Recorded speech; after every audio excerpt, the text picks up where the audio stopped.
دوستو، بزرگوں اور بھائیوں، نبی پاک صلی اللہ تعالیٰ علیہ وسلم کی شانیں بیان کرتے ہوئے مالک کریم نے یہ ارشاد فرمایا ہے کہ وَإِنَّكَ لَعَلَىٰ خُلُقٍ عَظِيمٍ۔ فرمایا اے محبوب علیہ السلام، ہم نے آپ کو خلق عظیم عطا فرمائے ہیں۔ آپ کی خو بڑی بہترین ہے، آپ کے اخلاق بڑے اونچے ہیں۔ رسول کریم صلی اللہ تعالیٰ علیہ وسلم نے اپنی تشریف آوری کے جو مقاصد خود بیان کیے، اللہ کے حبیب صلی اللہ علیہ وسلم نے اپنے آنے کا جو مقصد خود بتایا، ان مقاصد میں سے ایک مقصد حضور نے یہ بھی بیان کیا کہ اللہ تعالیٰ نے مجھے اخلاق عالیہ کی تکمیل کرنے کے لیے مبعوث فرمایا ہے۔ میں اخلاق کو بلندیوں تک پہنچانے کے لیے دنیا میں آیا۔ نبی پاک صلی اللہ تعالیٰ علیہ وسلم نے ہمیں وہ والے اخلاق عطا کیے ہیں کہ اس سے زیادہ بہترین بات دوبارہ زمانے میں ہو سکتی نہیں۔ اور نبی کریم علیہ السلام خود ارشاد فرماتے ہیں، حضور فرماتے ہیں کمزور رائے والے نہ بنو کہ تم یہ کہتے پھرو کہ کوئی ہمارے ساتھ نیکی کرے گا تو پھر ہم نیکی کریں گے۔ کمزور رائے والے نہ بنو، بلکہ فرمایا کوئی نیکی کرے یا نہ کرے تم نے نیکی ہی کرنی ہے، تم نے بھلائی ہی کرنی ہے، خیر کا رویہ ہی اختیار کرنا ہے۔ اخلاقی قدریں قوموں کی جب اونچی ہو جاتی ہیں، اور ایک بات اور بھی اپنے ذہن میں رکھیں کہ خلق کہتے ہیں ظاہری صورت کو، خلق کہتے ہیں باطنی اوصاف کو۔ اس لیے میں اکثر کہتا ہوں کہ صرف میٹھا بولنا ہی اخلاق نہیں، سچ بولنا اخلاق ہے، بخل سے بچنا اخلاق ہے، سخاوت کرنا اخلاق ہے، عاجزی اخلاق ہے، کسی کو عزت دینا یہ اخلاق ہے، اپنی طبیعت میں حوصلہ پیدا کرنا، بے صبری سے بچنا، شکر کا مزاج اختیار کرنا یہ اخلاق ہے۔ میٹھا تو لوگ اپنے مطلب کے لیے بھی بولتے ہیں، میٹھا تو لوگ کام نکلوانے کے لیے بھی بولتے ہیں، میٹھا تو لوگ بندوں کو راضی کرنے کے لیے بھی بولتے ہیں، لیکن یہ جو بندہ زبان کے ساتھ لوگوں کو قائل کرتا ہے یہ لمبا نہیں چلتا۔ آہستہ آہستہ لوگوں کو پتہ چل جائے تو سب کے ساتھ ہی ایسا ہے، یہ تو بندے کو قابو کرتا ہے لفظوں کے ہیر پھیر میں، تو نرا یہ اخلاق نہیں۔ میں کہا کرتا ہوں کہ کسی کی منہ پہ اس کی تعریف کرنا یہ اخلاق نہیں، یہ تو کئی دفعہ خوشامد بن جاتی ہے۔ کوئی کسی کے بارے میں غلط لفظ کہہ رہا ہو اور اس کی پیٹھ کے پیچھے کہنا نہیں تو غلط کہہ رہا ہے، تجھے پتہ ہی نہیں، یہ بات تو درست نہیں کر رہا۔ اصل بات اس طرح ہے، یہ اعلیٰ اخلاق والے ہونے کی علامت ہے، کسی کو غیبت سے بچایا بھی جائے اور خود بچا بھی جائے۔ اخلاقی بلندیاں اور اخلاقی رویے اونچے کرنے کے لیے حضور آئے۔ دیکھیے حضرت مولا علی شیر خدا کرم اللہ تعالی وجہہ الکریم، حضور علیہ الصلوۃ والسلام کے علم کے شہر سے فیض پانے والے ہیں تو 2-3 جملوں میں انہوں نے نبی پاک علیہ الصلوۃ والسلام کے اخلاق بیان کیے، اور یوں محسوس ہوتا ہے کہ بڑی ساری شاعریاں، بڑے سارے ادیبوں کے فکرے اور بڑے سارے واعظین کے واعظ اور بڑے سارے خطباء کی تقریریں مولا کائنات نے سمیٹ کے رکھ دیں۔ ترمذی شریف میں حضرت مولا علی شیر خدا کرم اللہ تعالی وجہہ الکریم کا یہ فرمان موجود ہے، فرماتے ہیں بھئی لوگو، نبی پاک صلی اللہ علیہ وآلہ وسلم دل کے سب سے زیادہ سخی تھے، زبان کے سب سے زیادہ سچے تھے، اور مزاج کے سب سے بڑھ کے نرم تھے۔ بس 3 باتیں حضرت مولا کائنات نے بیان کی۔ حضور کا دل سب سے بڑا سخی ہے، زبان سب سے زیادہ سچی ہے، اور مزاج کے حضور سب سے بڑھ کر نرم ہے۔ یہ حضور کا اعلیٰ اخلاق۔ آپ کبھی ان 3 باتوں میں اپنے آپ کو ٹٹول لینا۔ ہماری زبانیں سچ کتنا بولتی ہیں، جو اللہ نے ہمیں اپنے فضل سے دیا ہے، ہم مالک نہیں بن کے بیٹھ گئے، وہ نکال کے کسی اور کو دینا ہمیں کس قدر زیادہ مشکل محسوس ہوتا ہے، اور ہمارے مزاج بڑے نرم ہیں، پر اپنے حق میں اپنی ساری غلطیوں سمیت اپنے آپ سے پیار ہے۔ پتہ ہے نا، ہمیں سب سے زیادہ اپنی غلطیوں کا پتہ ہوتا ہے، اپنی ساری غلطیوں کے باوجود اپنے آپ سے پیار ہے، اور دوسرے کی ایک دو پتہ چل گئی تو گھن کھانی شروع کر دی۔ حضرت مولا علی فرماتے ہیں مدینے والے محبوب سب سے زیادہ نرم دل تھے، شفقت کرنے والے تھے، کرم فرمانے والے تھے۔ دوسری بات، انسان کا جو حسن تکلم ہوتا ہے نا، اس کا جو بات کرنا، وہ بڑا معنی رکھتا ہے۔ کچھ لوگ کہتے ہیں یار چل کام نہ کرنا، بات تو ٹھیک کرنا، چل تو ہم جو کہہ رہے ہیں اس کو تسلیم نہ بھی کرنا، پر تیرا لہجہ تو ٹھیک ہونا۔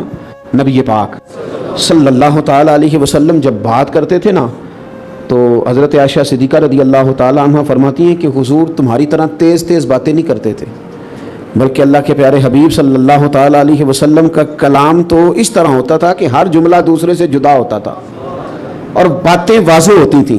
اور اتنی بڑی بات کہہ دی، اما عائشہ صدیقہ رضی اللہ تعالیٰ عنہ فرماتی ہیں کہ نبی کریم کی تو کوئی باتیں گننا چاہتا تھا تو گن بھی سکتا تھا، شیریں گفتاری یعنی دھیمے لب و لہجے میں بات کرنا.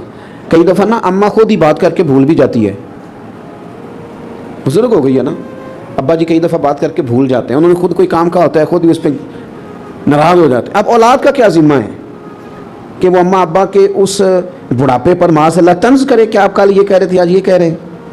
ان کے لیے حکم یہ ہے کہ وہ نا شفقت کے بازو پھیلائیں. عرش کا مالک کہتا ہے اوف بھی نہیں کرنی تو نے, کیونکہ وہ تیرے سامنے بڑھاپے کو پہنچ گئے. تو کہہ ٹھیک ہے, جو کل کہا تھا وہ بھی ٹھیک ہے, جو آپ آج کہہ رہے ہیں میں اس کے لیے بھی تیار ہوں. یہ ہوتا ہے اعلیٰ اخلاق کا مظاہرہ. لیکن اگر آپ کہیں جناب کل آپ نے یہ کہا تھا آج آپ یہ کہہ رہے ہیں, تو یہ بات کی کمزوری ہے, اس سے ہمیں نکلنا چاہیے.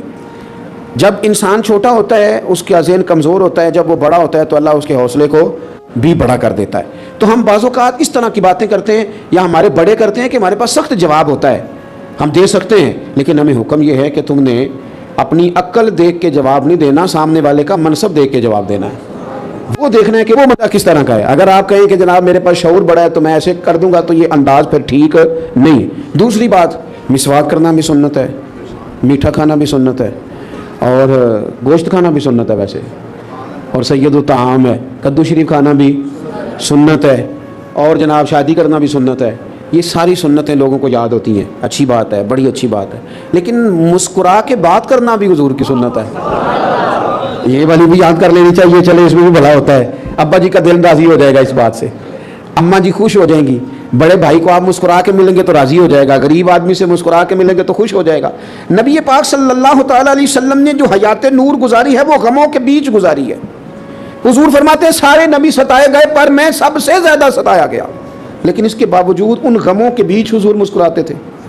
حضور مسکراتے تھے, اور مسکراتے بھی اس طرح تھے کہ کہہ کہا لگا کر نہیں ہنستے تھے.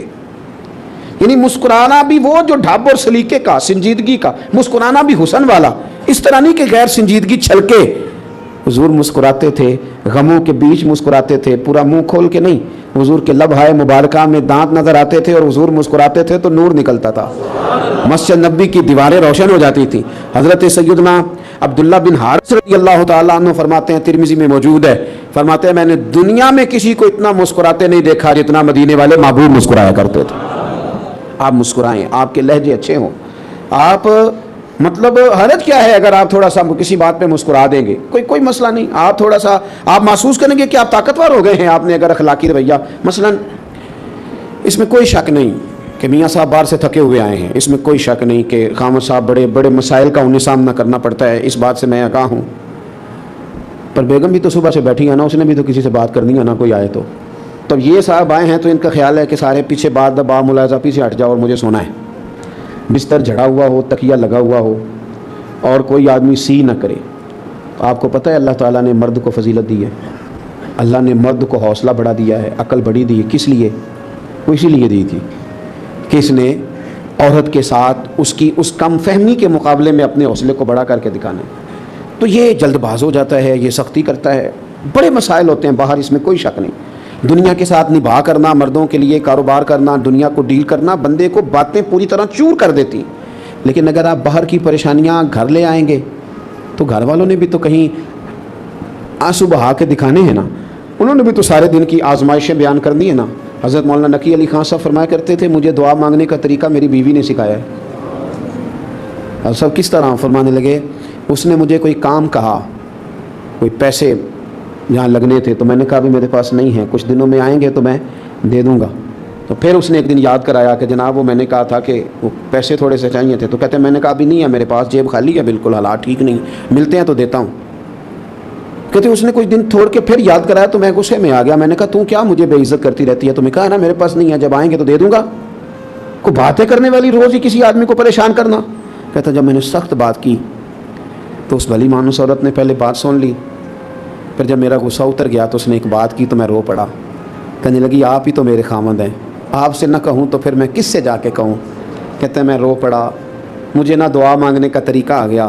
وہ کہنے لگی آپ کیوں رو رہے ہیں؟ تو میں نے کہا جب میں بھی اپنے رب سے کہوں گا نا مالک تو ہی میرا رب ہے, تجھ سے نہ کہوں تو پھر میں کس سے کہوں, تو پھر میرا اللہ بھی میرے اوپر رحمت فرمائے گا. تو تھوڑا سا نا اخلاقی بلندیاں, طبیعتوں میں بلندیاں, اپنے باطن پہ تھوڑی سی توجہ. ہم نے سارا زور ظاہر کو سنوارنے پہ لگا دیا ہے. سارے رنگ ہم نے اپنے ظاہری وجود میں بھرنے میں صرف کر دیے. اگر تھوڑی سی توجہ اخلاق پہ دی جائے. میں نے میرا ایک شوق ہے سیرت لکھنے کا, سیرت کی چیزیں جمع کرنے کا, یہ میرا محبوب ترین مشغلہ ہے. تو میں جب حضور کی مکمل سیرت پڑھتا ہوں تو میں ایک نتیجے پہ پہنچتا ہوں کہ نبی پاک صلی اللہ تعالیٰ علیہ وسلم کی جو حیات مبارکہ ہے نا, اس کا سبق ہے یک طرفہ نیکی. یک طرفہ نیکی, وہ والی نیکی نہیں کہ کوئی میرے ساتھ کرے گا تو میں بھی کروں گا, کوئی میٹھا بولے گا تو میں بھی بولوں گا, کوئی میری طرف آئے گا تو میں اس کی طرف بھی جاؤں گا, کوئی میرے بچوں سے پیار کرے گا تو میں. سیرت نبوی کا یہ سبق نہیں. سیرت نبوی کا سبق یہ ہے کہ جو روڑے مارے گا اسے پھول دیں گے. سیرت نبوی کا یہ سبق ہے کہ جو ترش بولے گا جواب میں مسکرائیں گے. سیرت نبوی کا یہ سبق ہے کہ جو لوگ قیدی بنا کے بدر میں آئیں گے نا, صحابہ خود بھوکے رہیں گے اور قیدیوں کو روٹیاں کھلائیں گے, اگرچہ دشمنوں کو قید کیا. سیرت یک طرفہ نیکی کا سبق دیتی ہے, دو طرفہ نہیں. ہم نے تو نیکی کو تجارت بنا لیا ہے کہ پہلے تو میرے ساتھ کر تو میں تیرے ساتھ کروں گا, تو میرے گھر آ تو پھر میں تیرے گھر آؤں گا. یہ آپ عبادت کر رہے ہیں, تجارت کر رہے ہیں. یک طرفہ نیکی یہ حسن پیدا کرتی ہے. اور تیسری بات میرے عزیز یہ کہ اللہ رسول کی رضا کے لیے. غصہ ناراضگی صرف اللہ رسول کے لیے, ذات کے لیے نہیں, ورنہ آپ کی ذات ایک بت بن جاتی ہے, وہ بڑی ساری چیزوں میں رکاوٹ بن جاتی ہے. ہم نے نا جتنی آج تک جنگیں لڑی ہیں, جتنی آج تک ہم نے مشقتیں کی ہیں, وہ ذات کے لیے کی ہیں. میں دیکھتا تھا ہمارے دیہاتوں میں ایسے کسی نے خبر چھوڑ دی کہ فلانے نے تیرے خلاف بات کر دی, پوری تصدیق بھی نہیں. حالانکہ قرآن مجید فرماتا ہے کہ جب کوئی فاسق خبر لے کے آئے پہلے اس کی تحقیق کر لیا کرو کہ ٹھیک بھی ہے کہ نہیں. کسی نے بات کر دی وہ فلاں نے تیرے خلاف بات کیا, تو کہتے ہیں میں پوچھ نہیں لینا. دو چار بندے لے کے تو گھر پہنچ گئے. مفت کے جھگڑے, یہ سب ذاتیات کی جنگ ہیں, اس سے باہر آئیں. آپ اپنی ذات کے لیے کتنا کو لڑیں گے؟ مثلا میں کیا ہوں, ہم کیا ہیں, اپنے آپ کو کہاں تک لے جانا چاہتے ہیں, کیا بلندی ہے ہماری, کیا ہم پانا چاہتے ہیں, کیا ہے ہمارے پاس. وہ مٹی کا ڈھیر جس کو ایک رات سونے نہ دیا جائے تو اپنی ٹانگ پہ کھڑا نہیں ہو سکتا. وہ کمزور آدمی کے 24 گھنٹے روٹی نہ کھائے تو اپنی ٹانگوں پہ لڑکھڑاتا پھر. مثلا کیا ہے, ایک بخار چڑھ گئے تو ہم سے اپنا آپ سنبھالا نہیں جاتا, ایک دانت میں درد نکل آئے تو ہم کھڑے ہونے کے قابل نہیں. کیا ہے, کروڑوں روپیہ تجوریوں میں پڑا ہے پر ڈاکٹر کہتے ہیں تیرا علاج کوئی نہیں کسی کے پاس. کیوں اپنی ذات کی جنگ لڑتے لڑتے ہم اپنوں کو ہارنے پہ تلے ہوئے ہیں. کئی اپنے ہم ہار گئے پر ہم نے ذات کی جنگیں لڑیں. آؤ نا یارو, ہمارے کئی اپنے ہیں, ہمارا دل کرتا ہے ہم ان کے ساتھ اٹھیں بیٹھیں کھائیں پئیں بات کریں. کوئی رٹا نہیں, وہ کوئی بد دین نہیں ہوئے, کوئی بد مذہب نہیں ہوئے, کوئی بد عقیدہ نہیں ہوئے, صرف ہماری ذات سے ان کا مسئلہ تھا. ہماری شان کے مطابق وہ چل نہیں سکے, جی حضوری نہیں کر سکے, ہم نے اتار پھینکے. دل کرتا ہے اپنوں کے بیچ بندہ وقت گزارے, لیکن ہم نے نا ذاتیات کی جنگ میں کوئی بھی نہیں ہارا, ہم اپنے آپ سے ہار گئے. سنو نا حضور نے کیا سیرت دی ہے, اخلاق عالیہ کی کیا بلندی دی ہے. میدان احد میں اتنا انہوں نے تکلیف دی کہ حضور کے 70 صحابہ شہید ہو گئے. نبی پاک سید عالم صلی اللہ تعالیٰ علیہ وآلہ وسلم کے ساتھ ان کا رویہ اتنا جارحانہ ہوا کہ حضرت امیر حمزہ رضی اللہ تعالیٰ عنہ کی انہوں نے ناک مبارک کو, مقدس آنکھوں کو نکال دیا, کاٹ ڈالا, تکلیف دی میرے نبی پاک کو. حضور کے اپنے دانت مبارک شہید ہوئے. اور جب صحابہ کرام علیہم رضوان نے عرض کیا نا یا رسول اللہ کرے نا دعا ان کی تباہی کی, تو حضور نے فرمایا میں لعنت کرنے والا بنا کے نہیں بھیجا گیا, مجھے تو رب نے رحمت بنا کے بھیجا ہے. ذات کو تکلیف دی انہوں نے, تو حضور نے دعا کیا کہ اللہ انہیں ہدایت دے دے, اللہ ان کی بخشش کر دے, ان کو بخشش کے رستے پہ چلا دے, ہدایت دے دے ان کو. نبی کریم ہدایت کی دعا مانگ رہے ہیں, لیکن ایک مقام ایسا آیا ہے جہاں میرے نبی پاک صلی اللہ تعالی علیہ وسلم نے دعا کی کافروں کے لیے. مسند امام احمد بن حنبل میں یہ روایت آپ کو ملے گی. غزوہ خندق کے موقع پر مدینے کا دفاع کرتے کرتے کافروں نے اتنا پریشان کیا کہ صحابہ کی نماز عصر قضا ہو گئی. ذات کو تکلیف دی تو کوئی حضور نے ان کے لیے دعا نہیں کی, تباہی کی. عصر کی نماز رہ گئی صحابہ کی, قضا ہو گئی. تو میرے رسول نے ہاتھ اٹھائے, کہا اے اللہ انہوں نے ہمیں عصر نہیں نہ پڑھنے دی, تیری بارگاہ میں سجدہ نہیں نہ کرنے دیا, مالک ان کے پیٹوں کو آگ سے بھر دے. یہ تیرے رستے میں رکاوٹ بن گئے, صحابہ نماز نہیں پڑھ سکے, ان کے پیٹ آگ سے بھر دے. ذات کے لیے نہیں, اگر مسئلہ ہے تو حدود اللہ کے لیے. اگر کہیں کو معاملہ ہے تو وہ جو بندہ اللہ رسول کے رستے میں آئے اس سے مسئلہ ہے. باقی مسئلہ دعا فرمائی ایک حضور نے, ایک فرمائی مسند احمد میں موجود, اللہ انہوں نے اثر نہیں پڑھنے دی, ان کے پیٹ آگ سے بھر دے. ہم نے کیا کیا ہوا ہے, میرے ساتھ فٹ نہیں ہے تو بندہ ٹھیک نہیں ہے. وہ کسی شخص نے کہا تھا کہ میں نا برا نہیں تھا، بس لوگوں کے مطلب کا نہیں تھا، مطلب پہ پورا نہیں اترا تو میں برا بن گیا. حالانکہ آپ نہ رکھیں کسی سے تعلق، لیکن نفرت انگیزی تو نہ کریں. آپ کو کوئی بندہ اچھا نہیں لگتا تو آپ سوسائٹی میں یہ والا رنگ تو نہ اختیار کریں کہ بندہ ہی غلط ہے.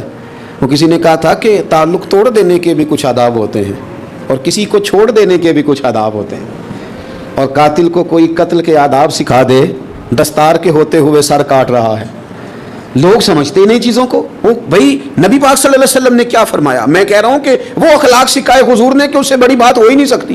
نبی کریم علیہ السلام نے فرمایا کسی کو قتل بھی کرنا پڑ جائے نا، عرب کے لوگ قتل نہیں کرتے تھے جلدی، وہ سزا دیتے تھے، ہاتھ کاٹ دیا، پھر پیر کاٹ دیے، پھر دوسری ہاتھ کاٹ دیا، اذیت دے دے کے مارتے تھے. حضور نے فرمایا کبھی قتل بھی کرنا پڑ جائے نا کسی کو، اللہ کے راستے میں کسی کافر سے قتال بھی کرنا پڑ جائے تو قتل بھی اچھے طریقے سے کرنا، زیادہ تکلیف نہ دینا. جانور کے بارے میں بھی کہا کہ جانور کو ذبح کرو تو اس طرح نہ کرو کہ اسے تکلیف ہو، چھری بھی اس کے سامنے تیز نہ کرو. تو جہاں آپ کو یہ تک سبق دیا جا رہا ہے کہ لڑنا بھی پڑ جائے، تو حضور نے صحابہ کو نصیحت کی تھی کہ جب تم میدانوں میں نکلو گے نا تو دیکھنا کافروں کی فصلیں نہ تباہ کرنا، بچوں پہ حملہ نہ کرنا، درخت نہ کاٹنا، جو آدمی ہتھیار نہ اٹھائے اس کے خلاف نہ لڑنا. خیال رکھنا سونے ہیں لڑنے جا رہے ہیں پھر بھی اتنی احتیاطیں، کیونکہ یہاں لڑائی بھی اعلاء کلمت الحق کے لیے ہے، ذات کے لیے نہیں ہے. یہ اخلاقی بلندی جب تک مومن اپنے اندر پیدا نہیں کرتے. میں اپنے دوستوں سے نا اور اپنے آپ سے بھی ایک بات اکثر کرتا ہوں، اپنے جو میرے عزیز ہیں ان سے بھی میں کئی دفعہ کہتا ہوں کہ رب نے جو میرے لیے چچا پسند کیا تھا نا وہ اللہ نے میرا چچا بنایا. اللہ نے جو ماموں میرے لیے پسند کیا رب نے میرا وہ والا ماموں بنایا. جو خاندان اللہ نے میرے لیے پسند کیا مجھے پسند کیوں نہیں؟ اللہ نے میرے لیے پسند کیا. جو اللہ نے جس خاندان میں بہتر سمجھا وہاں پیدا کیا نا. تو آپ کہتے ہیں کہ آپ کو پتہ ہی نہیں میرا چچا خوفناک کتنا ہے. یہ کیا بات ہو گئی بھائی؟ آپ کہتے ہیں آپ کو پتہ ہی نہیں میرے ماموں کی حالت کتنی خراب ہے. بھائی انسانی کمزوریاں ہیں لیکن وہ دو طرفہ ہیں، یک طرفہ نہیں ہیں. ادھر بھی ہیں اور ادھر بھی ہیں، ان کے اندر بھی ہیں ہمارے اندر بھی ہیں. لیکن ہم اس انداز میں اپنی صفائی پیش کرتے ہیں. کچھ رشتہ دار واقعتاً اس قسم کے ہوتے ہیں کہ رویہ سخت ہوتا ہے، اور کچھ لوگ اس دنیا میں واقعی ایسے ہیں جو لالچ کے طور پر کبھی آ کے ملتے ہیں. کچھ لوگ وقت پڑ جائے تو وہ بڑا اپنا اپنا کہہ کے پیارا پیارا کہہ کے کام نکلواتے ہیں، اس میں شک نہیں. لیکن آپ سے ایک بات کر لوں، حضرت عبداللہ ابن عمر رضی اللہ تعالیٰ عنہ کا جو غلام زیادہ نفل پڑھتا تھا نا آپ اسے آزاد کر دیتے تھے. کچھ غلاموں کو پتہ چل گیا کہ یہ نفل زیادہ پڑھنے پہ آزاد کر دیتے ہیں. انہوں نے نا زیادہ نفل پڑھنے شروع کر دیا، آپ نے آزاد کر دیا. پھر دوسرے نے زیادہ نفل پڑھے، آپ نے آزاد کر دیا. ایک دن آپ کو بیٹا کہنے لگا حضور یہ بعد میں پتہ نہیں پوری 5 بھی پڑھتے ہیں کہ نہیں، آپ کو دکھا دکھا کے زیادہ نفل پڑھتے ہیں کہ ہم آزاد ہو جائیں گے، تو یہ آپ کو دھوکہ دیتے ہیں. یہ میرے نبی پاک کی تربیت ہے. حضرت عبداللہ ابن عمر رو پڑے، فرمانے لگے پتر تیرا کیا خیال ہے؟ مجھے پتہ نہیں، مجھے پتہ ہے کہ مجھے دکھانے کے لیے اور مجھے اپنے حق میں قائل کرنے کے لیے اور آزاد ہونے کے لیے ایسا کرتے ہیں، پر یہ مجھے رب کے نام پہ دھوکہ دینا چاہتے ہیں نا، تو دے رب کے نام پہ دھوکہ، یہ دے میں اللہ کے نام پہ دھوکہ کھانے کو تیار ہوں. تو یار کوئی شخص اگر صلہ رحمی کے نام پر، رشتے کے نام پر آپ کو لوٹتا ہے تو لوٹ جائیں، کیا حرج ہے؟ اعتراض کیا ہے؟ اللہ نے وہاں پیدا کیا، لوٹ جائیں تھوڑی دیر کے لیے. غیر بھی تو لوٹ کے لے ہی جاتے ہیں نا، تو چلو کوئی اپنا لوٹ جائے تو حرج کیا ہے؟ اعتراض کیا ہے؟ وہ کسی نے کہا تھا کہ انگ یاری دا پالن اوکھا جویں تند سوتر دی کچی، ایک کھچے تے دوجا چھڈدا جاوے تاں رہندی جے پکی. اگر رشتے نبھانے ہیں تو دونوں طرف سے کھینچو گے تو ٹوٹ جائے گا. انگ یاری دا پالن اوکھا کیویں؟ جویں تند سوتر دی کچی، ایک کھچے تے دوجا اے تاں رہندی جے پکی. یہ پکی تب رہتی ہے جب ایک چھوڑے بھی، معاف بھی کرے. سنو حدیث، اگر آپ نے یہ حدیث یاد کر لی نا تو یہ نا آج نا مزہ آ گیا یہ جمعے میں میرے اور آپ کے حاضر ہونے کا. حضرت ابو الاحوص رضی اللہ تعالیٰ عنہ کہتے ہیں میرے ابا جی حاضر ہوئے، اور جس طرح بندہ سر پٹا جاتا ہے نا، اک جاتا ہے پورا، اس طرح آئے اور آ کے نا بڑے درد کے ساتھ عرض کرنے لگے حضور میرے معاملے پہ بھی ذرا غور کریں. فرمایا کیا ہوا؟ عرض کی حضور میرے چچا کا بھائی ہے، مجھے کبھی مجبوری بن جائے میرے کام نہیں آیا، کبھی صلہ رحمی نہیں کی، کبھی کسی ضرورت میں نہیں پہنچا، لیکن یا رسول اللہ صلی اللہ تعالیٰ علیہ وسلم اسے جب بھی ضرورت پڑتی آ جاتا ہے، کتنی کو مدد کروں حضور؟ آج میں آپ کے پاس آیا ہوں تو قسم اٹھا کے آیا ہوں کہ آج کے بعد میں نے بھی مدد نہیں کرنی، موج کرے اب میں نے بھی اس کے کام نہیں آنا. کہتے ہیں میرے والد پورے جلال سے بات کر رہے تھے، جب انہوں نے بات کر لی تو حضور مسکرائے، اور مسکرا کے حضور نے کیا فرمایا؟ وہ تو کہہ رہے تھے نا میں نے قسم اٹھا لی، اب طے کر کے آیا ہوں، آج کے بعد میں نے بھی نہیں کرنا. حضور مسکرائے اور کریم فرمانے لگے تو اس طرح کر، قسم کا کفارہ دے دے، یہ قسم توڑ دے، اس کا کفارہ دے دے، وہ جو کرتے ہیں انہیں کرنے دے، تو اس طرح کر، وہ کام کر جو تو پہلے کرتا تھا، وہ نہ بھی کام آئے تو کام آ، وہ نہ بھی صلہ رحمی کرے تو صلہ۔ مانا کیا ہوا؟ وہ جو کرتا ہے اسے کرنے دے، تو محمد عربی کا غلام بن کے دکھا، تو رسول کریم والا ہے، تو اپنا رویہ ٹھیک رکھ، تو اپنا لہجہ ٹھیک رکھ۔ ہم نے اگر نیکی یک طرفہ نہ سوچی، کیونکہ بندے راضی کرنے کو نیکی کریں گے تو دو بھی نہیں ہو سکتی، نیکی تو کرنی ہے اللہ کو راضی کرنے کے لیے، نیکی تو کرنی ہے، اپنا ذہن بنائیں، یہ جو اخلاقی بلندیاں ہیں نا ان کی طرف سفر کریں، ورنہ ہم اتنے کمزور ہو جائیں گے، اتنے کمزور ہو جائیں گے۔ آپ کو پتہ ہے نبی کریم کی زندگی میں جو چیز سب سے زیادہ ہے نا وہ معاف کر دینا ہے۔ میں نا تقریر کرتا ہوں، آپ سنتے ہیں، بہت سارے علماء بیان کرتے ہیں، آپ سنتے ہیں، بہت سارے لوگ لکھتے ہیں، ہم پڑھتے ہیں، لیکن کچھ چیزیں ایسی ہوتی ہیں جہاں نا انسان رک جاتا ہے، آگے نہیں بڑھا جاتا۔ قریش مکہ کے جو مظالم ہیں نا حضور کے ساتھ، وہاں نہ بندہ پوری طرح رک جاتا ہے، 2 قدم چل نہیں سکتا، یعنی بندہ کانٹے بھی بچھائے، اونٹ کی اوجڑیاں بھی گردن پہ لا کے رکھ دے، تقریر ہی ہے نا، میں کر دوں گا جوش میں، خدا را کبھی سوچنا، جرت کرے ہاں میرا پڑوسی میرے گھر کے سامنے کوڑا پھینکنے کی، طاقت ہے، جتنا مرضی غریب بندہ ہو، کوئی لائے نہ کسی کی گندی اوجڑی، کسی جانور کی، آج کسی غریب پر بھی پھینک کے دے کے بھوچال نہیں آ جاتا۔ اوجڑیاں حضور کی گردن پر رکھی، کانٹے بچھائے، اتنی تکلیف دی کہ رسول پاک مکہ مکرمہ سے تشریف لے گئے، وہاں جا کے آرام سے بیٹھنے دیا انہوں نے، کبھی بدر میں آ گئے تلواریں لے کے، کبھی احد میں آ گئے، کبھی خندق میں آ گئے، کبھی کوئی مسئلہ، کبھی کوئی مسئلہ، کبھی کوئی تکلیف، کبھی کوئی تکلیف، 10,000 کا لشکر لے کے حضور فتح مکہ کے لیے پہنچے۔ او مدینے والے محبوب کا میلاد منانے والوں، کبھی وہ بندہ نظر آ جائے نا جس نے گالی دی ہو تو پوری کی پوری بات یاد آ جاتی ہے، اس کی وہ ساری تلخیاں طبیعت میں کڑواہٹ پیدا کر دیتی۔ بندہ کمزور ہو تو بات الگ ہے، لیکن پیچھے 10,000 کا لشکر ہو اور حضور سیاہ رنگ کا امامہ باندھ کے اونٹنی پہ بیٹھے ہوں اور جتنے کافر ہیں وہ سارے بھیگی بلی بنے سامنے کھڑے ہوں۔ کریم نے پوچھا بتاؤ تمہارے ساتھ کیا سلوک کروں؟ پتہ کیا کہتے ہیں؟ کہتے ہیں آپ کے والد بھی بڑے کریم تھے، ہم نے جناب عبداللہ کو دیکھا وہ بھی بڑے مہربان تھے، آپ خود بھی بڑے کریم ہیں۔ تو حضور نے فرمایا تمہیں پتہ ہے آج میں نے کیا ارادہ کیا ہے، تمہارے ساتھ سلوک کیا کرنا ہے؟ یا رسول اللہ بتائیے۔ فرمایا میں نے وہی سلوک کرنا ہے جو جناب یوسف علیہ السلام